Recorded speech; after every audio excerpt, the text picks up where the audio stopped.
have joined, so we can start, sir. So, good evening, everybody. Good evening. Ramarao will join. He is very busy. Thane CCF is always busy, but is always bothered by Private Forest Acquisition Act. So, welcome, Ramarao.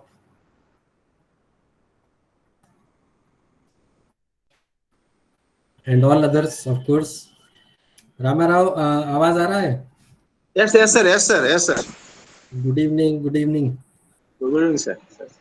तो आज का अपना lecture जो है private forest acquisition act पर है और मतलब special guest भी हैं, रामाराव एंड कुछ और नाम भी दिख रहे हैं मुझे. सो आई होप कि बुक होगा सबके पास. यदि नहीं है तो मैनुअल में पेज नंबर 587 पर एक्ट जो है इंक्लूड किया हुआ है. वानखेड़े साहब आपने बताया होगा सुबह शायद. हाँ सर, इंटीमेशन दिया हुआ. सो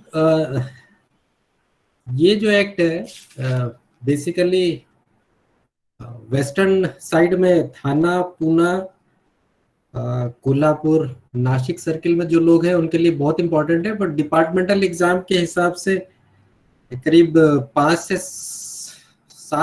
से 8 मार्क्स का ये रहता है. और इसके जो क्वेश्चन है काफी लिमिटेड इश्यूज पर रहते हैं. So that sure end certain है कि 7 या 8 मार्क्स आपको मिल जाएंगे. और उसको समझ लेंगे तो जो लोग वेस्टर्न साइड में काम कर रहे हैं या आगे कभी किसी का पोस्टिंग हो तो उसके लिए भी समझना बहुत जरूरी है. नॉर्मली इसके कोर्ट केसेस, थाने सीसीएफ या और भी जो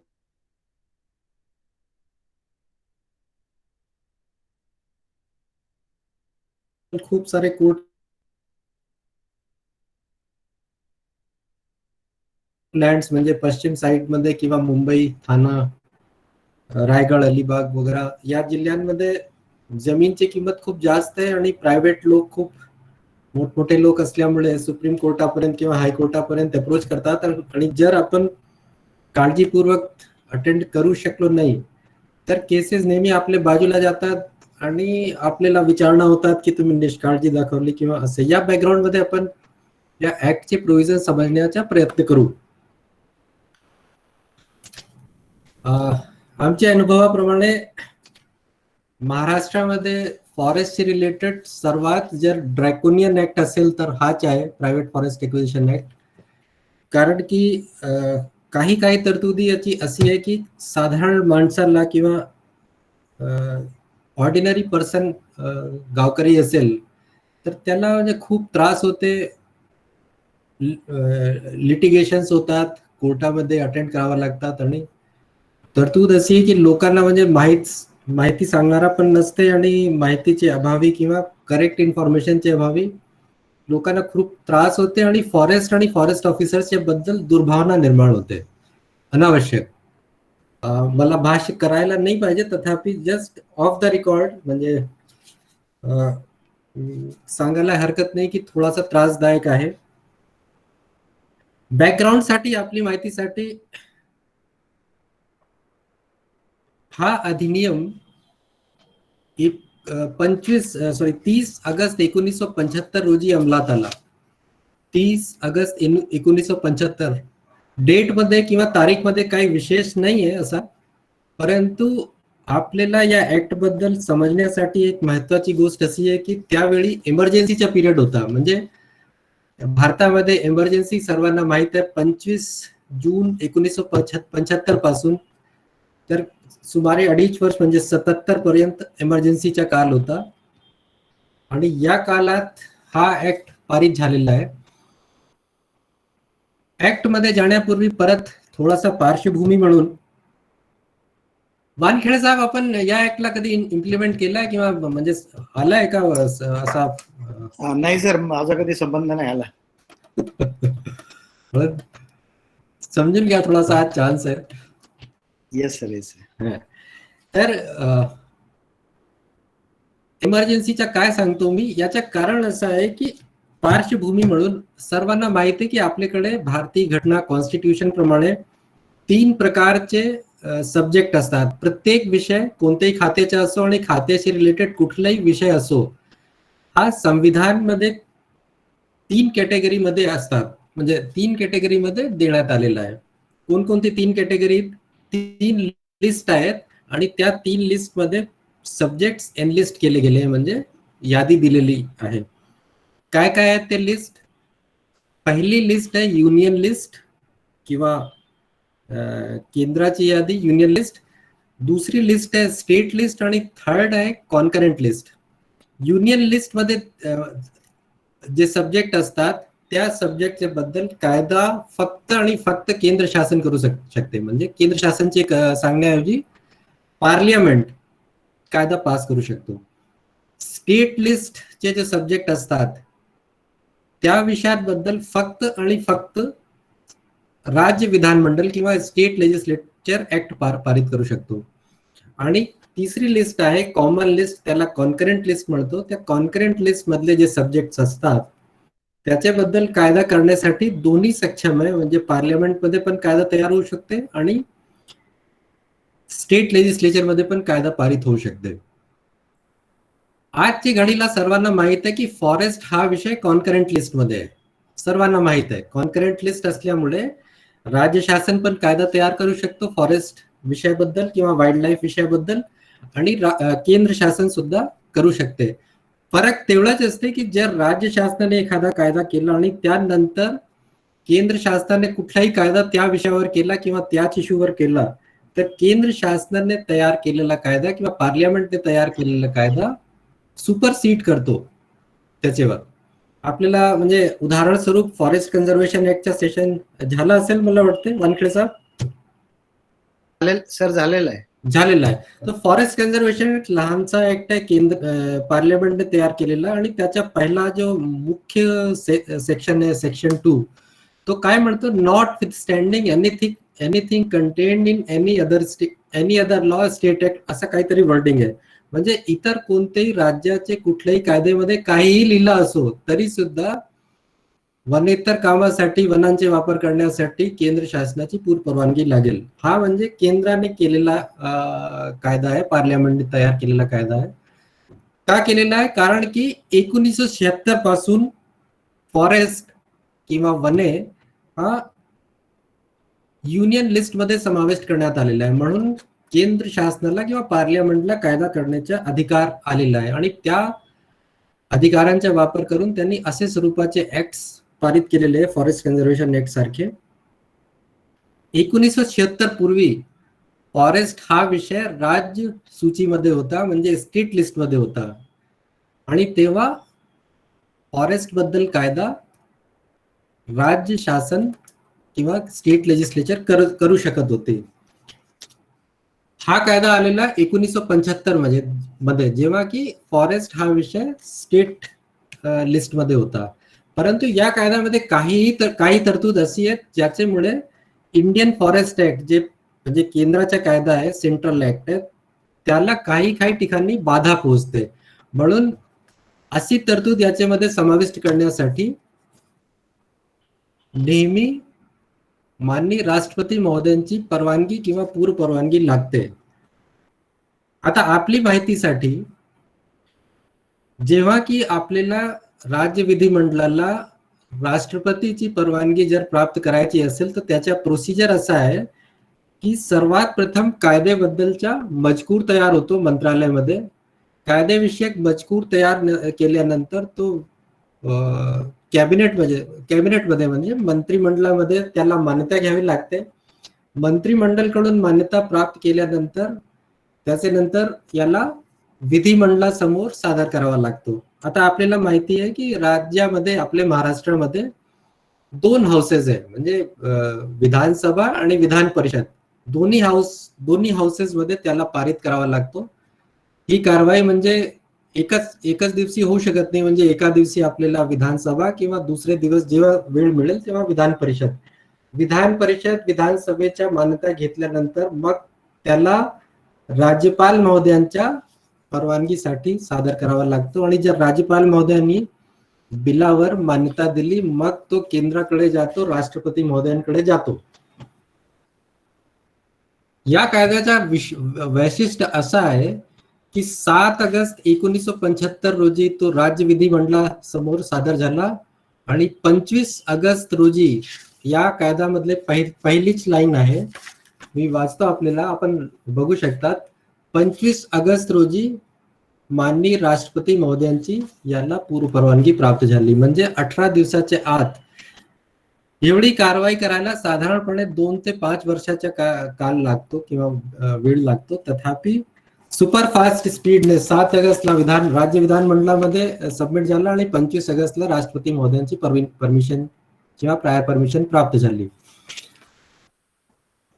अजून एक आपल्याला बॅकग्राऊंड साठी आपल्याला ऍक्ट कव्हर करायला फक्त 15 मिनिट लागतील, पण थोडासा इंटरेस्टिंग माहिती. कायद्यामध्ये किंवा लीगल कोनोटेशन मध्ये एक कॉन्सेप्ट असते लीगल फिक्शनची. लीगल फिक्शन म्हणजे काल्पनिकता.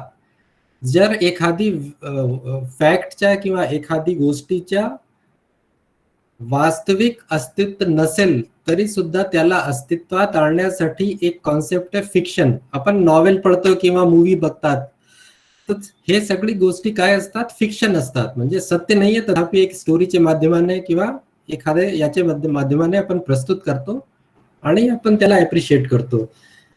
अशी एक कॉन्सेप्ट कायद्यामध्ये सुद्धा आहे, लीगल फिक्शन. आणि त्या लीगल फिक्शनच्या या कायद्यामध्ये एवढा म्हणजे 25 सेक्शन्सचा ऍक्ट आहे किंवा 24 सेक्शन्सचा ऍक्ट आहे, तथापि त्याच्यात भरपूर ठिकाणी तो कॉन्सेप्ट इस्तेमाल केलेली आहे, वापर केलेली आहे. आणि त्याच्यामुळे काय फायदे, काय नुकसान आहे आणि लोकांवर काय प्रभाव असते, गव्हर्नमेंट मशिनरीवर काय प्रभाव असते, आपण समजण्याचा प्रयत्न करू with the special attention to our departmental exam. Legal fiction आपण ध्यानात ठेवा. उदाहरण मी त्या दिवशी दिला होता. फिक्शन म्हणजे दैनंदिन आपल्या वापरात काय, आपल्याला जेव्हा एखादी अथॉरिटी आपली ईएल मंजूर करतो किंवा अधिकारी म्हणून एखाद्या कर्मचारीची आपण ईएल किंवा अर्न लीव्ह अर्जित रजा जेव्हा मंजूर करतो, तो खाली एक वाक्य लिहितो ऑर्डरमध्ये, श्री रवींद्र वानखेडे हे रजेवर गेले नसते तर मुख्य वन संरक्षक किंवा जे काही तुमच्या डेझिग्नेशन त्या पदावर स्थानापन्न राहिले असते. बघा, बरोबर आहे ना, आठवण आहे ना? Correct correct. So this is a kind of legal fiction whereby although you are absent from duty, but to regularize your period of absence, the government considers that if you were not absent, if you were not proceeded on leave, you would have acted as CCF education, CCF Thane, DCF अमुक अमुक किंवा range officer अमुक अमुक. याला एक legal फिक्शनच्या प्रमाण आहे. म्हणजे हा सुद्धा एक उदाहरण आहे.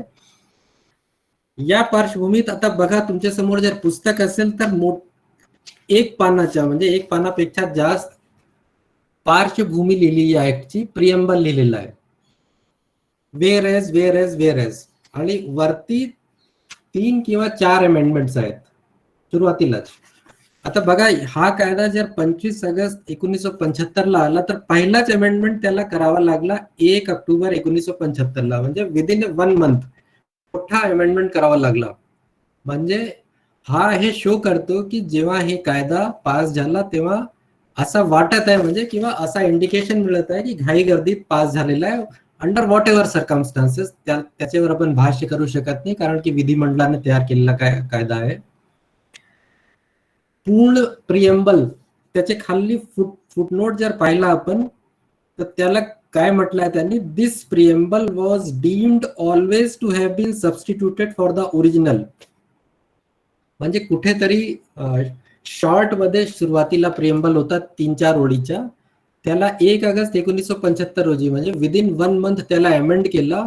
अमेंड करताना नॉर्मली आपण प्रोस्पेक्टिव्ह करतो की बाबा ज्या दिवशी आम्ही 1 ऑक्टोबर 1975 पासून अमेंडमेंट केला तर 1 ऑक्टोबर 75 पासून तो लागू होईल. तसं न करता त्यांनी काय फिक्शनच्या स्वरूप दिला, this preamble was deemed always to have been substituted. म्हणजे सुरुवातीपासून होता, ज्या अर्थी की न होता, तथापि त्याला फिक्शनच्या स्वरूपात त्यांनी म्हटलं आहे की deemed always to have been substituted. आणि त्या प्रिएम्बल मध्ये त्यांनी खूपशी गोष्टी सांगितलेली आहे की राज्यामध्ये वनाचे प्रमाण कमी आहे आणि जमिनीची धूप होते, अमुक होते, तमुक होते, म्हणून शासकीय जमिनी व्यतिरिक्त आम्ही खाजगी लोकांच्या ताब्यात जे वन असतील त्याला पण एक्वायर करण्याच्या राज्य शासनाचा मानस आहे, म्हणून हा ऍक्ट आम्ही पारित करीत आहोत. हा प्रिएम्बलचा सारांश आहे. आता सुरुवातीलाच या ऍक्ट मध्ये डेफिनिशन क्लॉज आपण पाहून घ्या तुमचे डिपार्टमेंटल एक्झामच्या दृष्टीने.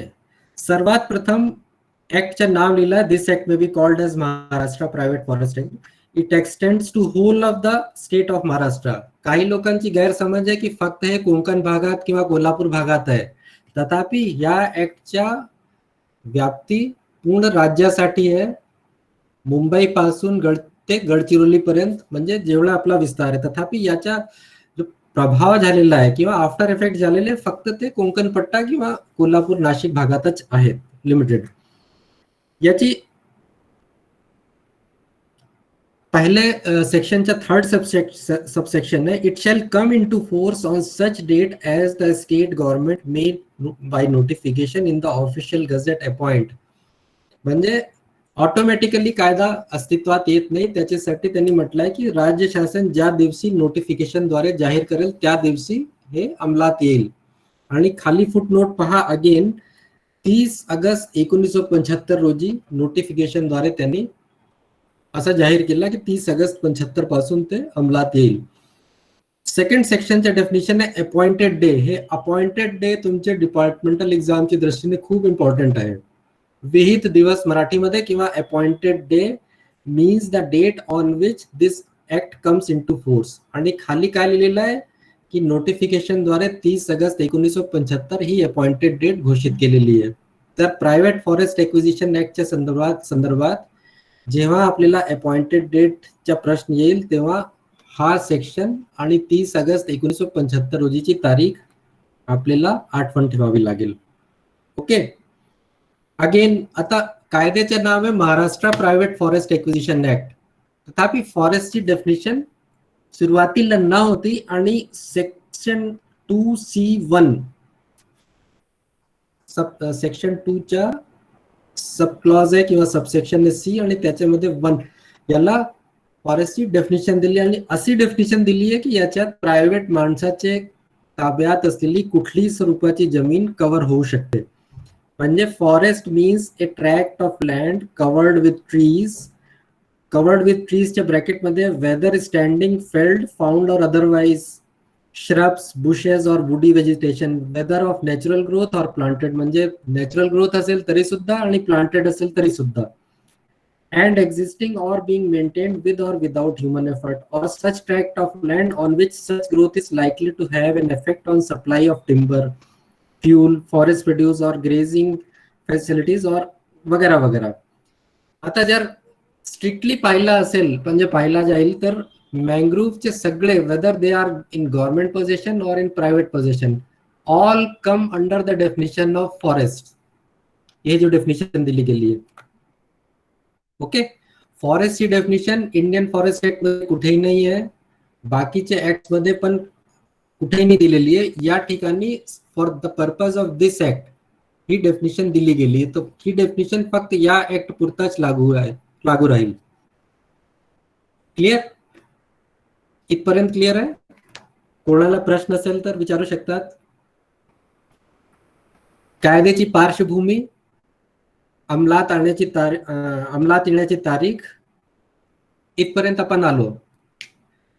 याच्या नंतर सर्वात इम्पॉर्टंट सेक्शन आहे section 2F which defines the private forest. आणि याच्यात खूपसे सब क्लॉजेस किंवा सबसेक्शन्स आहे. Private forest means any forest which is not the property of government. सर्वात प्रथम हा ऍक्ट प्रायव्हेट फॉरेस्ट डिफाईन करताना फक्त त्याच लँड्सला किंवा त्याच एरियाजला डिफाईन करतो जे शासनाची मालमत्ता नाही, म्हणजे प्रायव्हेट मालमत्ता. That is why it is called private forest. परत मी वाचतो आपल्यासाठी, खूप महत्वाचे आहे section 2F. Private forest means any forest which is not the property of government. पहिला भाग आपल्याला लक्षात आला की शासनाची मालमत्ता नसलेला प्रायव्हेट फॉरेस्ट म्हणजे फॉरेस्ट. दुसरा भाग आहे अँड इन्क्लूड्स. पहिला भाग मध्ये त्यांनी म्हटलं आहे की अशी कुठलीही फॉरेस्ट जे शासनाची मालमत्ता नसतील, हे पहिला भाग झाला. दूसरा भाग है एंड इंक्लूड्स. एंड इंक्लूड्स से खाली 1 2 3 4 5 6 सब सेक्शन्स आहेत.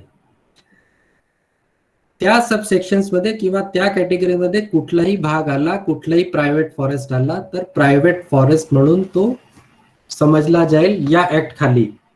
म्हणजे याच्यात कॅटेगरी काय दिलेली आहे, any land declared before the appointed date to be a forest under section 34A of the forest act. Any forest in respect of any notification issued under subsection 1 of section 35 of the Forest Act is in force immediately before the appointed day वगैरह वगैरह. याच्यात सर्वात महत्वाचा आहे third category, any land in respect of which a notice has been issued under subsection 3 of section 35 of the Forest Act but excluding an area not exceeding 2 hectares in extent as the collector may specify in that behalf. या ठिकाणी मी थोडासा वळतो Indian forest act वर. Indian forest ऍक्टच्या section 35 it is a separate chapter which says that how the lands not belonging to state government should be managed. त्यात private lands जे गव्हर्नमेंटची property नाहीत त्याच्या मॅनेजमेंट कशा प्रकारे होऊ शकते याची तरतूद दिली गेली आहे. आणि त्याच्यात रेस्ट्रिक्शन्स करताना प्रोव्हिजन दिले गेले आहेत की एखाद्या व्यक्तीची प्रायव्हेट माणसाची जमीन मॅनेजमेंट खाली किंवा प्रोटेक्शन साठी घेताना त्याला एक नोटीस म्हणजे नोटीस द्यायचे की तुमची जमिनीवर असे असे रिस्ट्रिक्शन का आणण्यात येऊ नये. That is subsection 3 of section 35 of Indian Forest Act. त्याला आपण मराठीमध्ये लोकली 35(3) ची नोटीस म्हणतो. 35(3) ची नोटीस म्हणजे subsection 3 of 35 of Indian forest act. ती नोटीस फक्त शो कॉज स्वरूपाची असते की तुमचे या जमिनीवर त्याचा डिटेल दिला जाईल, या जमिनीवर असे असे स्वरूपाचे निर्बंध म्हणजे एंट्री न करणे किंवा फॉरेस्टचे प्रोटेक्शन करणे, झाडांचे प्रोटेक्शन करणे वगैरे वगैरे असे स्वरूपाचे निर्बंध का आणण्यात येऊ नये. शो कॉज नोटीस देण्याचा उद्देश एवढाच आहे की तो जमीन शासनाची नाही आहे, शासन एखादे पर्पज साठी त्याला मॅनेजमेंट खाली घ्यायचा इच्छुक आहे, म्हणून जमिनीचे मालकाला एक शो कॉज देते की तुमची जमिनीवर अशा स्वरूपाचे निर्बंध आम्हाला आणायचे म्हणून आम्ही तुम्हाला एक शो कॉज देतो. त्याला 35(3) ची नोटीस म्हणतात. तर या डेफिनेशन मध्ये काय म्हटलं आहे की ज्या जमिनीबद्दल, ज्या प्रायव्हेट फॉरेस्ट बद्दल सेक्शन 35(3) ऑफ इंडियन फॉरेस्ट ऍक्टच्या नोटीस इश्यू झाला असेल अशी जमीन सुद्धा प्रायव्हेट फॉरेस्ट म्हणून समजली जाईल. त्याच्यानंतर इंडियन फॉरेस्ट ऍक्टच्या 35(3) च्या शो कॉज नोटीस दिल्यानंतर त्या समोरच्या व्यक्तीचा जवाब आल्यानंतर जर शासनाला वाटत असेल की याला आपले मॅनेजमेंट खाली घ्यायचे असेल किंवा रेस्ट्रिक्शन्स त्याच्यावर इम्पोज करायचे असेल, निर्बंध इम्पोज करायचे असेल, तर एक 35(1) च्या नोटिफिकेशन काढतो राज्य शासन. म्हणजे सबसेक्शन 1 ऑफ सेक्शन 35 च्या एक नोटिफिकेशन काढला जातो आणि ठाणे, मुंबई, कोल्हापूर किंवा कोकण भागात असे बरेचसे ठिकाणी 35(3) ची नोटिसेस सुद्धा गझेटमध्ये पब्लिश झालेली आहे आणि ज्या ठिकाणी 35(1) चे नोटिफिकेशन निघाले आहेत ते सुद्धा गझेटमध्ये पब्लिश झालेले आहेत. Okay, so for our understanding 35(3) ची नोटीस इश्यू झालेले किंवा 35(1) च्या नोटिफिकेशन पब्लिश झालेले जे काही फॉरेस्ट किंवा प्रायव्हेट लँड्स असतील, प्रायव्हेट फॉरेस्ट असतील, तर या डेफिनेशन प्रमाणे प्रायव्हेट फॉरेस्ट म्हणून समजले जातील. एक्झामचे पॉइंट ऑफ व्ह्यू ने आतापर्यंतचे प्रश्न काय झाले, व्हॉट इज अपॉइंटेड डे, विहित तारीख म्हणजे काय, फॉरेस्ट म्हणजे काय, फॉरेस्टची डेफिनेशन. जर ओपन बुक टेस्ट असेल तर तुम्ही सरळ पाहू शकता फॉरेस्टची definition. Appointed day 30 August 1975. Lastly what is private forest, तर प्रायव्हेट फॉरेस्टची डेफिनेशन मध्ये सेक्शन 2F मध्ये तुम्हाला एंटर करावा लागेल. इथपर्यंत कोणाचा प्रश्न तर आपण विचारू शकतात, कारण की पुढच्या section 3(1) is very important and it is the crux of that act even from the point of view of your examination. आतापर्यंतचा काही प्रश्न असेल कोणाचाही?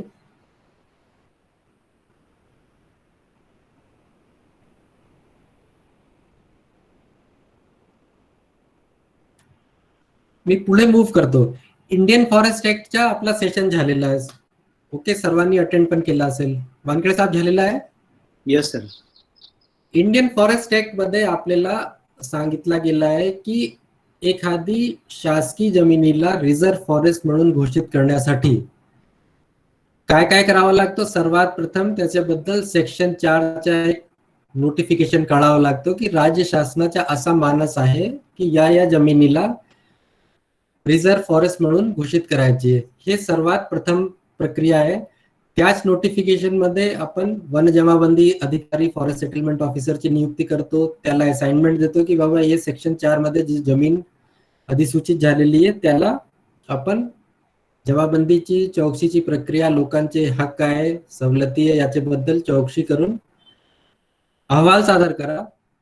कशा प्रकारे तो चौकशी करेल, कशा प्रकारे तो जमाबंदीची प्रक्रिया पार पाडेल, ते सेक्शन 4 पासून 5 पासून सेक्शन 15 किंवा 16 पर्यंत दिला गेला. बरेचसे त्याच्यात डिटेल्ड प्रोसिजर आहे. त्याला सिव्हिल कोर्टाची पॉवर असते. आता बघा या ठिकाणी काय आहे की आपल्याला रिझर्व्ह फॉरेस्ट घोषित करायचे कोणती जमिनीला करायचे, जे राज्य शासनाची मालकीची जमीन आहे. म्हणजे इव्हन गव्हर्नमेंटची जमिनीला रिझर्व्ह फॉरेस्ट करण्यासाठी एवढी लांब लचक प्रक्रिया तिथे देण्यात आलेली आहे. सेक्शन 4 पासून तर सेक्शन 16-17 पर्यंत. फॉरेस्ट सेटलमेंट ऑफिसरचे आदेशाविरुद्ध काही आक्षेप असतील तर अपीलची पण प्रोव्हिजन आहे. अपीलानंतर जर राज्य शासनाला वाटत असेल तरच सेक्शन 20 ची नोटिफिकेशन काढली जाते. एकंदरीत राज्य शासनाची मालकीची जमिनीला रिझर्व्ह फॉरेस्ट करण्यासाठी सेक्शन 4 पासून सेक्शन 20 पर्यंत यावं लागते आणि तो करण्यास ग्राउंड मध्ये फील्ड सिच्युएशन मध्ये कमीत कमी 9 महिने आणि जास्तीत जास्त तर बरेचसे दिवस लागतात. कोल्हापूर सर्किल मध्ये 30-40 वर्षांनंतर सेक्शन 20 झालेला आहे. म्हणजे मिनिमम कालावधी थ्योरेटिकली ऍक्ट प्रमाणे पाहिली तर 9 महिने आणि डिपेंडिंग ऑन सर्कमस्टान्सेस जास्ती पण कालावधी लागू शकते. या ऍक्टच्या प्रायव्हेट फॉरेस्ट ऍक्टच्या सेक्शन 3(1) काय म्हणतो, सुरुवातीची लाईन परत अशी, notwithstanding anything contained in any law for the time being in force or in any settlement, grant, agreement, usage, custom or any decree or order of the court वगैरे वगैरे. कुठल्याही act मध्ये, grant मध्ये, order मध्ये काही लिहिला असो तरी सुद्धा अपॉइंटेड डे पासून राज्यात जेवढे प्रायव्हेट फॉरेस्ट आहेत ते बोजा रहित होऊन शासन विहित होतील आणि अपॉइंटेड डे च्या दिवशी एखाद्या व्यक्तीचा कुठलाही हक्क त्या जमिनीवर असेल तो आपोआप संपुष्टात येईल आणि सेक्शन 3(3) प्रमाणे असे सगळे प्रायव्हेट फॉरेस्ट बोजा रहित होऊन रिझर्व्ह फॉरेस्ट म्हणून राज्य शासनास निहित होतील. कम्पेअर करा इंडियन फॉरेस्ट ऍक्ट मध्ये जमिनीचे प्रकार काय होता. जमिनीची मालकी कोणाची होती, राज्य शासनाची होती. राज्य शासनाची स्वतःची जमीन असताना त्याला रिझर्व्ह फॉरेस्ट म्हणून घोषित करण्यासाठी सेक्शन 4 पासून 20 पर्यंतची लांब लचक प्रक्रिया, त्याच्यानंतर त्याच्यात अपीलच्या प्रोव्हिजन, याचेकडे आक्षेप, त्याचेकडे आक्षेप, हे सगळं करून आपल्याला सेक्शन 20 करता येईल. इथे आपण काय करतो, ओव्हरनाईट एखाद्या व्यक्तीची प्रायव्हेट जमीन आहे आणि आपण काय म्हणतो की जर तुमचे जमिनीचे बद्दल सेक्शन 35(3) ची नोटीस निघाली असेल किंवा 35(1) चा नोटिफिकेशन निघाला असेल तरी तुमची जमीन केव्हापासून, आजपासून नाही, 30 ऑगस्ट 1975 पासून बोजा रहित होऊन शासन निहित होईल रिझर्व्ह फॉरेस्ट म्हणून. आणि आपण वाचला असेल किंवा अनुभव पण केला असेल रिझर्व्ह फॉरेस्ट मध्ये इंडियन फॉरेस्ट ऍक्ट खाली त्याच्यात सुद्धा रिझर्व्ह फॉरेस्ट मध्ये सुद्धा राईट्स अलाउ करता येते. बरेचशा ठिकाणी ग्रेझिंगचे राईट्स असू शकतात किंवा मायनर फॉरेस्ट प्रोड्यूस कलेक्शनचे राईट्स किंवा इतर पारंपरिक हक्क असू शकतात. सेटलमेंटची प्रक्रियामध्ये जे जे हक्क अलाउ करतो सेटलमेंट ऑफिसर ते हक्क अलाउएबल आहे, म्हणजे मान्य करता येते. तथापि हा ऍक्ट काय म्हणतो की कुठलेही तुमचे राईट्स असतील तर अपॉइंटेड डे च्या दिवशीपासून आपोआप संपुष्टात येतील. That is the most unfortunate part of this act. परत आपण भाष्य करतो, भाष्य करण्यासाठी सक्षम नाहीये, तथापि त्याचं कारण आपल्याला समजत नाही, फक्त आपल्याला एकच क्ल्यू आहे की हा ऍक्ट इमर्जन्सीच्या वेळेत पास झालेला आहे. याचे पुढे आपल्याला काही सांगता येत नाही. आतापर्यंतच्या परत मी रिवाइज करतो. Appointed day 30 August 1975. फॉरेस्टची डेफिनेशन खूप लांब लचक आहे आणि कुठल्याही स्वरूपाची जमीन जर तुम्ही बारकाईने पाहिला की झाड असलेली किंवा व्हेजिटेशन असलेली कुठलीही प्रायव्हेट जमीन फॉरेस्ट म्हणून कव्हर होते. आणि त्याच्यानंतर प्रायव्हेट फॉरेस्टची डेफिनेशन आहे की कुठलीही फॉरेस्ट असलेली जमीन तसेच किंवा सेक्शन 2F मध्ये कव्हर केलेली कुठलीही प्रकारची जमीन त्याला प्रायव्हेट फॉरेस्ट म्हणून समजला जाईल. आणि अशी सर्व प्रकारचे प्रायव्हेट फॉरेस्ट असलेली जमीन सेक्शन 3(1) प्रमाणे आणि 3(3) च्या कंबाईंड रिडिंग प्रमाणे 30 ऑगस्ट 1975 पासून किंवा अपॉइंटेड डे पासून बोजा रहितून राज्य शासनास रिझर्व्ह फॉरेस्ट मधून राखीव वने म्हणून निहित होतात. आणि एखादे किंवा कोणत्याही व्यक्तीच्या, खाजगी व्यक्तीचा काहीही हक्क असेल तो आपोआप संपुष्टात येते. हा सेक्शन 3(3) च्या जिस्ट झालेला आहे. ओके, इथपर्यंत कोणाला प्रश्न असेल तर विचारू शकतात आपण.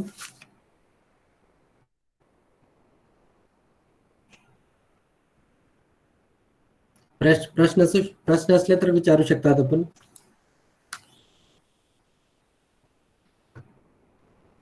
परत एक्झामचे पॉइंट ऑफ व्ह्यू ने तुमच्या नेक्स्ट सेक्शन इम्पॉर्टंट आहे. सेक्शन, कोणाला प्रश्न विचारायचे ना? नाटू विवेक नाटू, प्रश्न आहे का?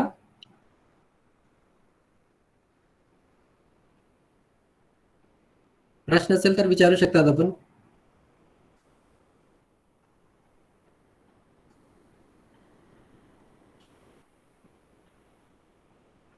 याचा पुढचा सेक्शन आहे सेक्शन 6 सेटलमेंट ऑफ डिस्प्यूट्स. आता आपण फॉरेस्टची डेफिनेशन, प्रायव्हेट फॉरेस्टची डेफिनेशन समजली. सर क्वेश्चन होता. हा बोला.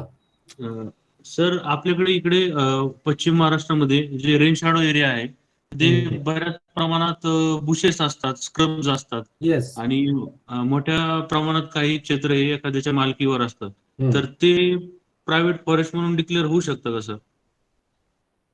बिलकुल होऊ शकतात. आतापर्यंत तुम्ही जे वाचलं आहे त्या डेफिनेशन मध्ये पूर्वी जे झालेलं आहे त्याच्या आधारावर प्रायव्हेट फॉरेस्ट डिक्लेअर करणं, प्रायव्हेट फॉरेस्ट समजण्याच्या प्रोव्हिजन आहे. एखादा नवीन जमीन म्हणजे फ्रेश तुम्हाला डिक्लेअर करायचे असेल तर या सेक्शनच्या या कायद्याच्या सेक्शन 21 ने 21 सेक्शन तिथे जावं लागेल.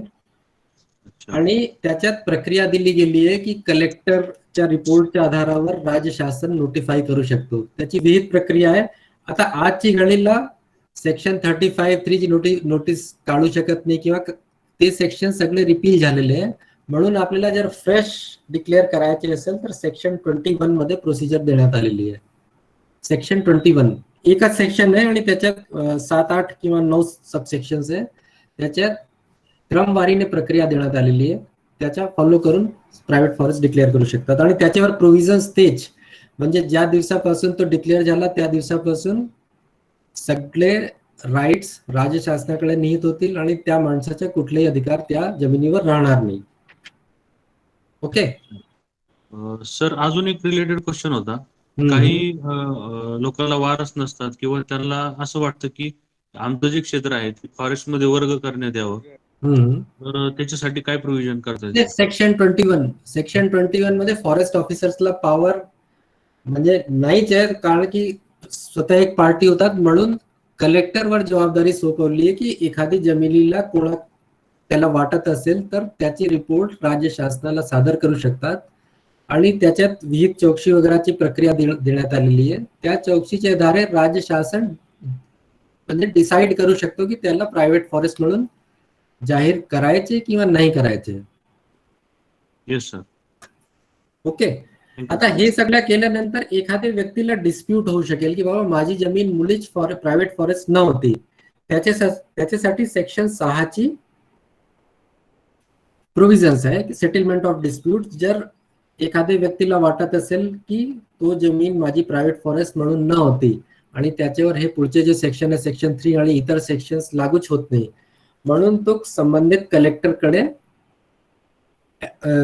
कलेक्टरकडे ऍप्लिकेशन सादर करू शकतो. तुमची माहितीसाठी या कायद्यामध्ये कलेक्टर सुद्धा डिफाईन केलेला आहे. Collector includes an officer not below the rank of deputy collector appointed by the state government to exercise the powers and perform the duties of the collector under this act. CRPC cover करताना मी तुम्हाला सांगितलं होतं डेफिनिशन्स 2 प्रकारची असतात, means and includes. म्हणजे या ठिकाणी काय म्हटलंय, कलेक्टर इन्क्लूड्स म्हणजे ओरिजिनल जे कलेक्टर आहे जिल्हाधिकारी महोदय ते तर आहेतच, त्या व्यतिरिक्त सुद्धा डिप्टी कलेक्टर रँक पेक्षा खालच्या रँक नसलेला अधिकारी जे राज्य शासन नोटिफिकेशन द्वारे ज्याला डिक्लेअर करतो तो सुद्धा कलेक्टर म्हणून ज्या ज्या ठिकाणी कलेक्टरची जबाबदारी या ऍक्ट मध्ये आलेली आहे तो कलेक्टरची भूमिका पार पाडू शकेल. माझी माहितीप्रमाणे रायगड जिल्ह्यात पूर्वी डेप्टी कलेक्टर प्रायव्हेट फॉरेस्ट म्हणून एक पोस्ट होती. नाशिक, रायगड आणि अजून मला वाटते कोल्हापूर डिस्ट्रिक्ट साठी असे डेप्टी कलेक्टर्स या ऍक्ट साठी अपॉइंट केले होते गव्हर्नमेंटने. आता ती पोस्ट आहे की नाही आहे मला आजची परिस्थिती माहित नाही. तथापि असे कलेक्टरला किंवा ओरिजिनल जे कलेक्टर्स आहेत म्हणजे नेहमीचे जे कलेक्टर्स आहेत त्यांच्याकडे आपण प्रायव्हेट पर्सन अप्लाय करू शकतो आणि तो याबद्दल डिसाइड करू शकतो. आपले ऍक्टच्या दृष्टीने किंवा प्रॅक्टिकली सर्वात इम्पॉर्टंट सेक्शन आहे सेक्शन 22A. प्रॉब्लेम काय झाली, हा कायदा 1975 मध्ये पारित झाल्यानंतर प्रॅक्टिकल प्रॉब्लेम अशी झाली की काही लोकांकडे जमीनच शिल्लक नाही राहिली. म्हणजे प्रायव्हेट फॉरेस्ट असल्यामुळे किंवा 35(3) ची नोटीस असल्यामुळे सगळी राज्य शासनाकडे एक्वायर झाली आणि लोकांकडे अशी अडचण आली की त्यांची जमीन लाईव्हलीहूड साठी किंवा उपजीविकेसाठी उपलब्धच नाही राहिली. म्हणजे जमिनी कसत होते किंवा कल्टिव्हेशन करत होते. तर शासनाने एक अमेंडमेंट केला 1978 ला. 22A section is an amended section introduced in 1978 म्हणजे 2-2.5 वर्षाच्या नंतर. आणि त्याच्यात अशी तरतूद केली की जर एखाद्या व्यक्तीने कलेक्टरकडे ऍप्लिकेशन केला किंवा कलेक्टरला स्वतःहून असा वाटला की जर एखाद्या व्यक्तीची जमीन 12 हेक्टर पेक्षा कमी राहिली आहे तर 12 हेक्टर पेक्षा जास्त त्याच्याकडे जमीन राहू नये या दृष्टीने एक्वायर केलेली प्रायव्हेट फॉरेस्ट त्या व्यक्तीला रिस्टोर करू शकतो असा पॉवर कलेक्टर्सला या सेक्शन प्रमाणे देण्यात आला. Section 22A. परत त्याचा जिस्ट असा आहे की एखाद्या व्यक्तीकडे त्याची ओनरशिप 12 हेक्टर पेक्षा कमी राहिलेली असेल तर योग्य आकाराची जमीन किंवा योग्य मेजरमेंटची जमीन त्याला परत करण्याचे रिस्टोर करण्याचे अधिकार कलेक्टरकडे आले after conducting inquiry based on application to that effect by the concern person or suo motu म्हणजे स्वतःहून दखल घेऊन. रेस्टोर करण्यासाठी कलेक्टरला पॉवर आली आणि त्याच्या प्रभावाचा ज्याला सेक्शन 22A च्या सबसेक्शन 2 तो काय म्हणतो की आपण सुरुवातीला सेक्शन 3 मध्ये काय म्हटलं होतं की एक्वायर झाल्यानंतर ती जमीन एक्वायर झाल्यानंतर त्याचा वैधानिक दर्जा आपोआप रिझर्व्ह फॉरेस्ट होतो. परंतु 22A(2) मध्ये त्यांनी काय सांगितलं की जेवढी जमीन कलेक्टर परत करतो रिस्टोर करतो त्या जमिनीच्या स्टेटस त्या ऑर्डरची तारखेपासून रिझर्व्ह फॉरेस्ट म्हणून राहणार नाही. ओके, लक्षात आलं. सेक्शन 3 प्रमाणे एक्वायर झाल्यानंतर जमीन रिझर्व्ह फॉरेस्ट झाली परंतु 22A खाली जर कलेक्टरने परत केली रिस्टोर केली तर त्याचा दर्जा परत रिझर्व्ह फॉरेस्ट राहणार नाही. हा अमेंडमेंटचा जिस्ट आहे. इथपर्यंत कुठलीही प्रॉब्लेम नव्हती कारण की बरेचसे ठिकाणी लोकांची जमीन 12 हेक्टर पेक्षा कमी झाली होती म्हणून त्याला रिड्रेस करण्याकरता किंवा त्याला त्याची समस्येचे निराकरण करण्यासाठी कलेक्टरला 12 हेक्टर पर्यंतची जमीन रिस्टोर करण्याची पॉवर्स देण्यात आली. इथपर्यंत कुठलाही प्रॉब्लेम नव्हता कारण की हा वर्ष होता 1978. परंतु लगेच 2 वर्षानंतर आपल्याकडे फॉरेस्ट कन्झर्वेशन ऍक्ट आला, म्हणजे 1980. आता तो केंद्राने पारित केलेला कायदा होता आणि कायद्याची सुरुवात कुठून होते? Notwithstanding anything contained in any state act. म्हणजे कुठल्याही राज्याचे कुठल्याही ऍक्ट मध्ये काहीही लिहिला असो तरी त्याच्यात 4 क्लॉजेस आहे फॉरेस्ट कन्झर्वेशन ऍक्ट मध्ये. पहिला आहे की कोणतीही अथॉरिटी एखाद्या रिझर्व्ह फॉरेस्टला डी रिझर्व्ह करू शकत नाही, पहिला क्लॉज. दुसरा क्लॉज आहे की कोणत्याही वन जमिनीच्या वनेतर वापरासाठी केंद्र शासनाची परवानगी लागते, पूर्व परवानगी लागते. आता रेस्टोरेशनची प्रक्रियेमध्ये काय होतं? रेस्टोरेशन मध्ये काय म्हटलं आहे की the moment collector passes the order for restoration of any private forest, the legal status ceases to be reserve forest. म्हणजे रेस्टोरेशनची तारखेपासून त्याच्या लीगल स्टेटस रिझर्व्ह फॉरेस्ट राहणार नाही. तथापि आम्ही जसा म्हटला की कॉन्करंट लिस्ट मध्ये आल्यानंतर फॉरेस्टचे सब्जेक्ट म्हणजे राज्य शासनाने कुठलाही जर म्हणजे राज्य विधिमंडळाने कुठलीही तरतूद केली असेल तर पार्लियामेंटने केलेली तरतूद त्याच्यावर सुपर इम्पोज होईल किंवा सुपरसीड करेल. आता पार्लियामेंटचा कायदा काय म्हणतो की केंद्र शासनाची पूर्व परवानगी घेतल्याशिवाय तुम्ही एखादे रिझर्व्ह फॉरेस्टला डी रिझर्व्ह करू शकत नाही. पण आपल्या रेस्टोरेशनची प्रक्रियामध्ये त्या जमिनीचे स्टेटस रिझर्व्ह फॉरेस्ट पासून नॉन रिझर्व्ह फॉरेस्ट होतो. म्हणून 22A खाली कुठलेही आदेश पारित करताना संबंधित कलेक्टरला केंद्र शासनाची पूर्व परवानगी वन संवर्धन अधिनियम अंतर्गत घेणे बंधनकारक झाले.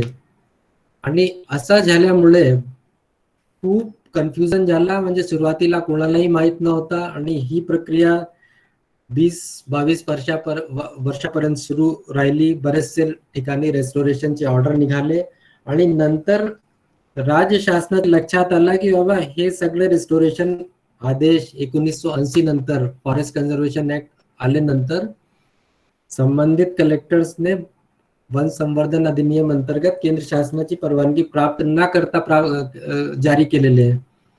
तर स्टेट गव्हर्नमेंटने असे आदेश पारित केले की असे जेवढे आदेश आहे ते सगळे रद्दबातल ठरतील. आता हे प्रॉब्लेम्स CCF ठाणे आणि त्यांच्या अंतर्गत जेवढे DCFs आहे, CCF ठाणे, CCF नाशिक, कोल्हापूर, पुणे इत्यादी इत्यादी जे सर्किलचे 4-5 पश्चिम साइड मध्ये हे सगळे फेस करतात. त्याच्यानंतर पुन्हा एक सुप्रीम कोर्टाचा आदेश आला, त्यामुळे अजून एक प्रॉब्लेम झाली. आपण स्टेज समजून घेऊ. 1975 मध्ये कायदा आला, 1978 मध्ये अमेंडमेंट झाला की 12 हेक्टर पर्यंतच्या जमीन रिस्टोर करू शकतो कलेक्टर. सेक्शन 3 खाली प्रायव्हेट फॉरेस्ट एक्वायर झाल्यानंतर त्याचा स्टेटस रिझर्व्ह फॉरेस्ट. तथापि कलेक्टरने जर 22A खाली त्याला रिस्टोर केला तर रिझर्व्ह फॉरेस्टच्या लेबल हटून जाईल. मात्र 1980च्या FC ऍक्ट आल्यानंतर, फॉरेस्ट कन्झर्वेशन ऍक्ट आल्यानंतर कुठलाही रेस्टोरेशन आदेश पारित करण्यासाठी कलेक्टरला केंद्र शासनाची पूर्व परवानगी प्राप्त करणे बंधनकारक झाले.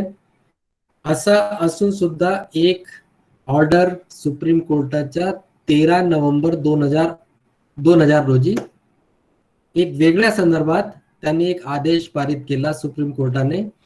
कुठलेही रिझर्व्ह फॉरेस्ट, नॅशनल पार्क आणि सँक्च्युरी जर डिनोटिफाय करायचे असेल तर सुप्रीम कोर्टाची पूर्व परवानगी घ्यावी. This was not related at all with the private forest issue, but for the entire country त्यांनी एक 1 लाईन ऑर्डर पास केला. 3 वस्तू म्हणजे रिझर्व्ह फॉरेस्ट, नॅशनल पार्क आणि तिसरा सँक्च्युरी, या 3 वस्तूला डिनोटिफाय करण्यासाठी, डी रिझर्व्ह करण्यासाठी काही प्रसंग येत असेल तर सुप्रीम कोर्टाची परवानगी घ्यावी. म्हणजे नेट पोझिशन काय झाली, जर रेस्टोरेशन ऑर्डर कलेक्टरला पास करायचे असेल, जर त्याचा स्टेटस रिझर्व्ह फॉरेस्ट पासून नॉन रिझर्व्ह फॉरेस्ट करायचे असेल सेक्शन 22A अनुसार, तर एक तर सर्वात प्रथम त्याला सुप्रीम कोर्टाची परवानगी लागेल. सुप्रीम कोर्टाची परवानगी जर मिळाली तरच त्याला FC ऍक्ट खाली केंद्र शासनाकडे मूव्ह करता येईल. आणि हे दोन्ही परमिशन जर मिळाली त्याला तरच त्याला 22A चा आदेश पारित करता येईल. ही नेट पोझिशन आहे, पण तुमच्या डिपार्टमेंटल एक्झाम साठी तेवढी इम्पॉर्टंट नाही, परंतु फील्ड मध्ये ही गोष्ट खूप म्हणजे केसेस म्हणजे डिव्हिजन पासून रेंज पासून तर सुप्रीम कोर्टापर्यंत चालू आहेत. तुमची माहितीसाठी फक्त 3च सेक्शन इम्पॉर्टंट आहे. अपॉइंटेड डे ची डेफिनेशन, कलेक्टरची डेफिनेशन, फॉरेस्ट आणि प्रायव्हेट फॉरेस्टची डेफिनेशन, सेक्शन 3 जे की म्हणतो की त्याच्या अपॉइंटेड डे पासून लीगल स्टेटस रिझर्व फॉरेस्ट राहील. Section 6 in case of any doubt anybody can apply to collector. Section 22A रेस्टोरेशनचा प्रभाव काय असते. रेस्टोरेशनचा प्रभाव एवढाच आहे की जमिनीच्या स्टेटस, रेस्टोर केलेली जमिनीच्या स्टेटस रिझर्व फॉरेस्ट राहणार नाही. Okay, this was in brief about the private forest acquisition. जरी लहान असला तरी खूप त्रास देणारा ऍक्ट आहे आणि लोकांची एनर्जी, टाइम आणि साधन सामग्री खूप व्यस्त होतो याच्यामुळे. तुमचे एक्झाम मध्ये आता 100च्या जर असेल तर कमीत कमी 5 मार्क्स का याच्या प्रपोर्शन राहील. प्रश्न असेल तर सेशन ओपन आहे. रामारावजी प्रश्न पूछना है क्या आपको? Sir yes sir. हाँ. सर माझ्या फर्स्ट 2 ऑब्झर्वेशन. एक तो this act was a big attack on the big landlords. because 12 acre is earmark. that means 30 acres से जास्त जमीन शासन ताब्यात घ्यायचं. that means it was intended to take the land from the big landlords. that's what I feel sir. Secondly, they have not thought of FCI Act at that time. Sir मेरा प्रश्न है sir आता ये restored forest, restored private forest land sir. Suppose if they have a good forest cover on that, can they manage the forest silviculturally with an approved management plan? And if it is so, then who is the competent authority to sanction that management plan, sir? Because that issue is coming up in Jawahar division. Jawahar division में, और इसके पहले तुम उधर भी रह चुके हो भंडारा गोंदिया साइड में.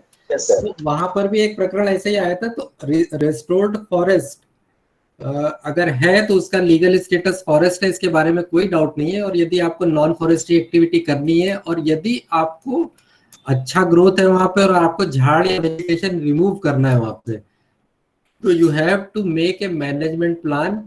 It has to be routed through appropriate channel, means right from DCF to CCF nodal officer, and it will go to regional office of Government of India. From there management plan will be approved and it can be executed. That is the procedure.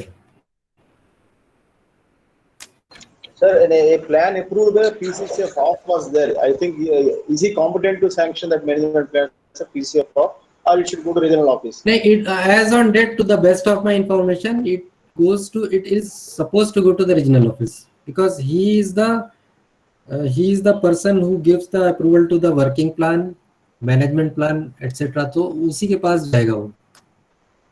So the last question, sir. There are 2 things I have seen: acquired forest or restored forest. There is 3rd category is being had, sir. चौकशी वर प्रलंबित है. थोड़ा सा उसको